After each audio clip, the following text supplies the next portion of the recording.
My name is Chloe, and at 32, I believed my life was a finished masterpiece. My husband, Mark, was the steady hand that held the frame, and our 6-year-old daughter, Sophie, was the vibrant splash of color at its center. 9 years we had built this life, brick by loving brick. I had given him a trust so absolute it felt like a part of my own soul. He was my anchor, my truth, the man I was certain would navigate any storm to keep our family safe. I never imagined he would be the one to wreck the ship. It all unraveled on a perfectly ordinary weekend. A nasty cold had chained me to the sofa, wrapped in a blanket with a cup of tea. Mark leaned down to kiss my forehead, his keys jingling in his hand. "It's Ryan's birthday tonight," he said, his voice laced with a slight, almost imperceptible guilt for leaving me behind. I managed a weak smile, my voice thick with congestion.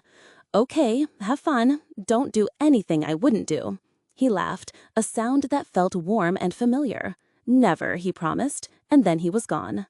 I drifted into a feverish sleep, blissfully unaware that a promise was being broken and that the life I knew was ending with every tick of the clock. The next morning, a heavy silence filled our sunny kitchen. It was a stark contrast to our usual Sunday morning chaos of pancake batter and Sophie's cartoons. Mark was a ghost at the table. His fork scraped against his plate, the only sound he made. His gaze was distant, fixed on the rain-streaked window pane, a million miles away from me and our daughter. "Are you okay?" I asked, my voice still hoarse. He flinched, as if my words had physically struck him.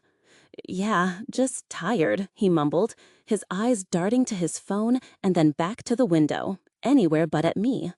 A cold knot of dread began to form in my stomach. Something was fundamentally wrong. That evening, my friend Jessica came over, a bottle of wine in her hand and a storm cloud on her face. She was at Ryan's party, too. She fidgeted on the couch, twisting a loose thread on a cushion. "Chloe," she began, her voice barely a whisper. "I don't know if I should be the one to tell you this, but I can't live with myself if I don't. I saw something last night." The air in the room grew thin and cold. I felt the blood drain from my face. "What do you mean, Jess?"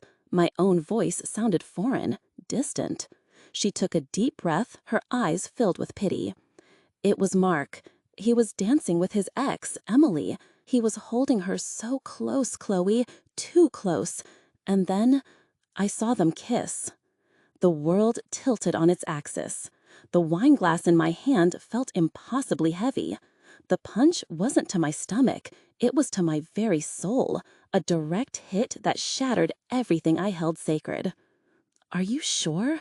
I whispered, the words catching in my throat. Jessica could only nod, her expression a mixture of sorrow and certainty. I thanked her, my voice a robotic monotone, and showed her to the door. When Mark's car pulled into the driveway, I was waiting. I stood just inside the door, a statue carved from ice and betrayal. I didn't scream. The tears were frozen somewhere deep inside me. As he walked in, I looked him straight in the eye, my gaze unwavering. "Tell me the truth. Was Emily at the party?" His face went through a rapid series of transformations: confusion, recognition, panic, and finally the ugly, naked look of guilt. He froze, a deer caught in the headlights of an unavoidable crash. "Yes," he said, his voice small and broken. The knot in my stomach tightened. "Did you kiss her?" The silence that followed was a living entity. It filled the space between us, suffocating, heavy, and damning. It stretched for an eternity before he finally broke. "Chloe," he started, taking a step towards me. I held up a hand, and he stopped. "I was drunk. She was there. She came on to me. I didn't plan it. It just happened." The classic coward's excuse. "It just happened?" I repeated, my voice trembling with a rage I didn't know I possessed. "You didn't trip and fall on her lips, Mark. You chose to kiss another woman." He tried to close the distance again, his hands outstretched. "It was one stupid, meaningless kiss. That's all it was. I love you, I love Sophie, please don't let this one mistake destroy everything we have." His words were hollow, meaningless. He wasn't sorry he did it, he was sorry he got caught. I calmly walked to the hall closet, grabbed the gym bag he always kept packed, and threw it at his feet. "Get out," I said, my voice dangerously low. "This house, this life we built, it was ours, but you brought someone else into it. You made your choice. Get out." He stared at me, his face a portrait of disbelief and despair. But he didn't fight. He picked up his bag, a broken man, and walked out the door, closing it softly behind him. Thankfully, Sophie was spending the weekend with my parents. She was spared the sight of her father leaving and her mother finally collapsing into a heap of gut-wrenching sobs on the cold floor. The days that followed were a blur of digital desperation. Mark called incessantly. His texts were long, rambling pleas. "I love you. I'm so sorry. I was a fool. Please just give me one more chance to make it right." I ignored them all. Then his mother called. Her voice was syrupy sweet, a velvet glove hiding an iron fist of manipulation. "Chloe, darling, please don't be so rash. All men make mistakes. Why, Mark's father had a little fling years ago, but I stood by him, and look at us now. We're perfectly fine." I took a steadying breath. With all due respect, I don't want to live with a man who kisses other women. I don't want that to be my fine. She played her final card. "Think about little Sophie. A child needs her father in the house." I replied, my voice firm. "Sophie will always have her father, but I will not have a husband I can't trust." Friends offered their advice, a chorus of mixed opinions. "You're being too harsh. It was just a kiss. You have a child to think about." But they weren't the ones who had to lie in bed at night next to the man whose lips had been on another woman. They didn't feel the phantom stain of betrayal, the sickening feeling of being made a fool of. Yes, a part of me, a deep, wounded part, still loved him. But love cannot survive without the oxygen of trust, and he had suffocated it. Living alone with Sophie wasn't always easy, but it was peaceful. There were no more secrets lurking in the silence, no more lies hanging in the air. There was a calm, a clarity that I hadn't realized I was missing. A few days later, Mark appeared on the porch. He looked awful. His eyes were red-rimmed and tired, his face pale and drawn. In his hand, he held a small bouquet of white lilies, my favorite.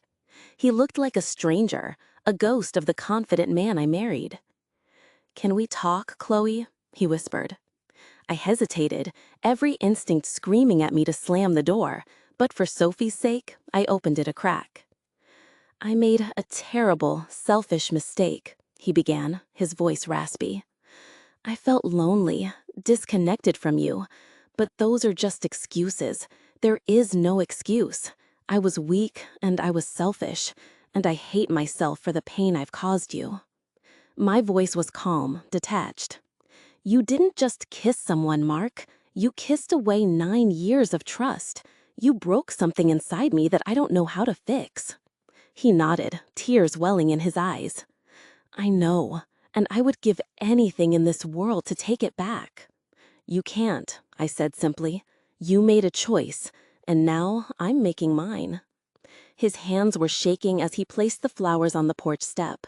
He gave me one last pleading look, then turned and walked away. That night, sleep offered no escape.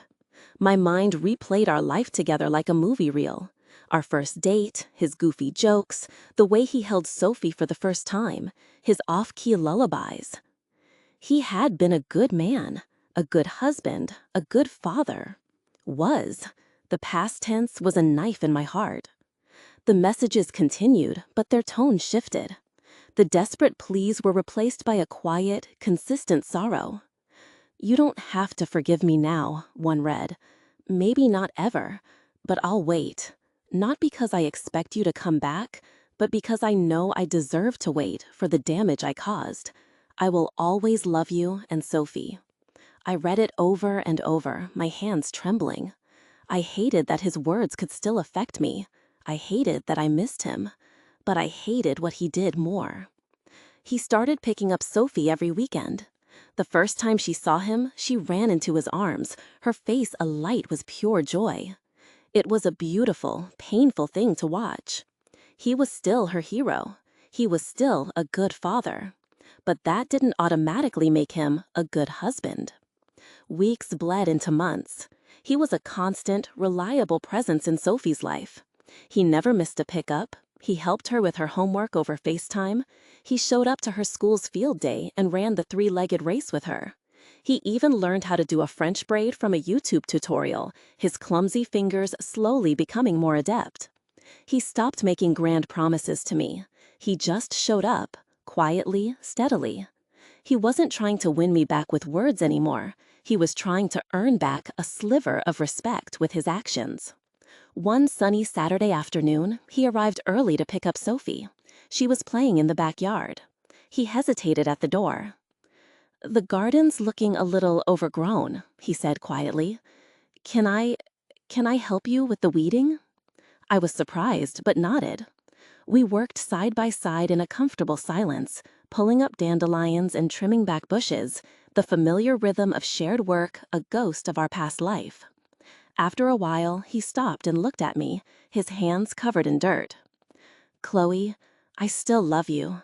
I know I shattered your heart, but I've spent every day since trying to rebuild my own, but without the lies and the selfishness." I stayed silent, continuing to pull weeds. He took a breath and went on. "I know you're not the same person you were. You're stronger, more guarded. I see it, and I admire you for it. But if there's even the smallest, most broken piece of your heart that still remembers what we had, I want to spend the rest of my life trying to earn it back." I looked at him then, really looked at him. He looked older, not just in months, but in wisdom. The arrogance was gone, replaced by a quiet humility. He was right. He wasn't the man I married, but he also wasn't the man who had kissed another woman at that party. He was someone new. My gaze drifted to our daughter, who was laughing as she chased a butterfly across the lawn. The sound was pure music. In that moment, something inside me, a tightly wound knot of anger and hurt, began to loosen. "I'm not choosing you again because I need you," I said softly, my voice clear and steady.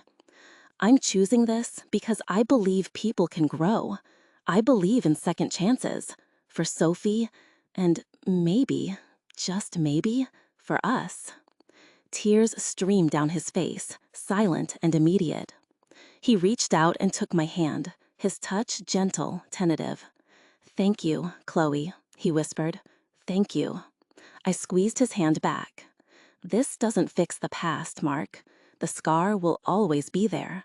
But this is a step forward, a new beginning."